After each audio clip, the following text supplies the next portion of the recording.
Hi students, I am Malar. Welcome back to my channel. இன்னைக்கு நம்ம வீடியோல 12th standard max chapter 9 exercise 9.3 problem number 2 second option பார்க்கலாம். வாங்க என்ன question கொடுத்திருக்காங்கன்னு பாப்போம். Integral minus pi by 2 to pi by 2 x power 5 plus x cos x plus tan cube x plus 1. Okay, கொடுத்திருக்க ப்ராப்ளத்தை நம்ம i எடுத்துக்கலாம்.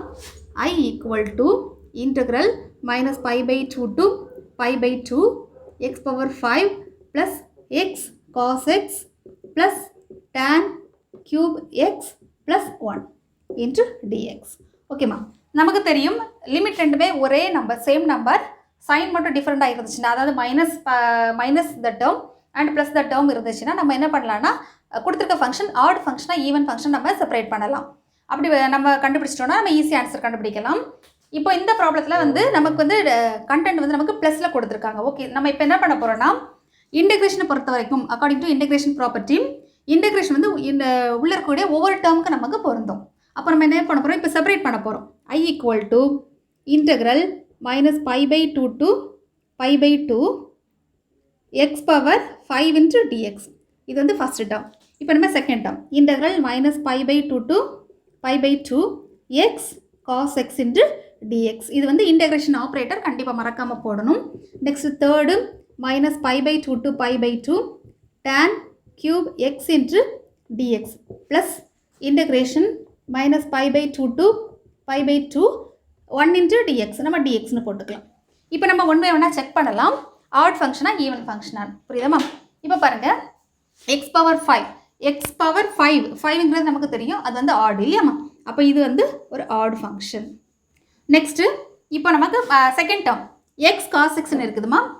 நமக்கு தெரியும் cos xங்கிறது ஈவன் ஃபங்க்ஷன். ஏன்னா cos of minus theta equal to cos theta தான் வரும். இப்போ மைனஸ் போட்டாலுமே இந்த இடத்துல என்ன வரும், நம்ம அதை எக்ஸ்பிளனேஷன் கொடுத்துடலாம். அப்போ நமக்கு ரிவைஸ் பண்ணும்போது ஈஸியாக இருக்கும் இல்லையாம்மா. இது வந்து ஃபஸ்ட்டில் இந்த டேர்முக்கு இல்லையாம்மா. சரி, ஓகே. X cos X. இப்போ நம்ம என்ன பண்ண போகிறோம், மைனஸ் சப்ஸ்டியூட் பண்ண போகிறோம். இப்போ மைனஸ் சப்ஸ்டியூட் பண்ணால் நமக்கு என்னம்மா கிடைக்கும், மைனஸ் சப்ஸ்டியூட் பண்ணால் minus x cos of minus X.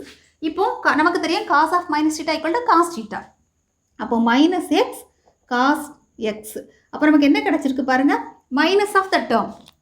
அப்போ இது வந்து என்ன ஃபங்க்ஷன்னா, இது வந்து ஒரு ஆட் ஃபங்க்ஷன். இது வந்து ஒரு ஆட் ஃபங்க்ஷன். அடுத்து இந்த டேர்முக்கு நமக்கு வரலாம் tan cube theta. tan cube theta நம்ம எப்படி எழுதலாம், tan theta equal to sin theta by cos theta. இப்போ நமக்கு தெரியும் சைனுங்கிறது ஒரு ஆட் ஃபங்க்ஷன், காசுங்கிறது ஒரு ஈவன் ஃபங்க்ஷன். அப்போது மைனஸ் டிவைடட் பை ப்ளஸ்னா நமக்கு என்னமா கிடைக்கும், மைனஸ் தான் கிடைக்கும். அதாவது நியூமரேட்டரில் minus divided by plus equal to minus of f of x அதுதான் நமக்கு கிடைக்கும். ஸோ இதுவும் நமக்கு என்ன கிடைக்குது, இது வந்து ஒரு ஆட் ஃபங்க்ஷன். இது வந்து ஆட் ஃபங்க்ஷன். அடுத்து இது வந்து நமக்கு ஆப்ரேட்டர். இப்போ நம்ம பார்க்கலாம் தட் இஸ் ப்ராப்பர்ட்டி. நம்ம எழுதிக்கலாம். ப்ராப்பர்ட்டி எழுதுனா நமக்கு ஈஸி. ப்ராப்பர்ட்டி நம்பர் 9 சரியாம்மா. F of x is an odd function. அதாவது கொடுத்துருக்க ஃபங்க்ஷன் ஆட் ஃபங்க்ஷனாக இருந்துச்சுன்னா integral minus a to a f of x into dx equal to 0. இது நமக்கு ப்ராப்பர்ட்டி நம்பர் 9. இந்த ப்ராப்பர்ட்டி பிரகாரம் நம்ம என்ன பண்ண போகிறோம்னா ஆட் ஃபங்க்ஷனுக்கெல்லாம் 0. இது நீங்கள் ப்ராப்பர்ட்டி ஞாபகம் வச்சுக்கோங்க. ஆட் ஃபங்க்ஷனுக்கெல்லாம் நம்ம வந்து 0 நம்ம எழுத போகிறோம். அப்போ I ஈக்குவல் டு 0. இது வந்து நமக்கு 0 ப்ளஸ் இந்த term odd function. So 0 plus இந்த டேர்ம் நமக்கு ஆட் ஃபங்க்ஷன் 0 ப்ளஸ் இது நம்ம ஆர்டினரி இன்டெகிரேஷன் பண்ணலாம். ஆர்டினரி இன்டெகிரேஷன் பண்ணும்போது x upper limit minus lower limit இல்லையாம்மா, மைனஸ் பை பை 2. இப்போ நம்ம லிமிட் அப்ளை பண்ணலாம். I equal to upper limit minus lower limit இல்லையா, pi by 2 minus bracket minus pi by 2. இதை நம்ம சிம்பிளிஃபை பண்ணிக்கலாம். I ஈக்குவல் டு எல்சிஎம் எடுக்கும்போது pi plus pi 2 pi divided by 2. அப்போ I equal to by. இதான் நமக்கு இந்த ப்ராப்ளத்துக்கு தேவையான ஆன்சர். இந்த 2 கேன்சல் ஆகும்.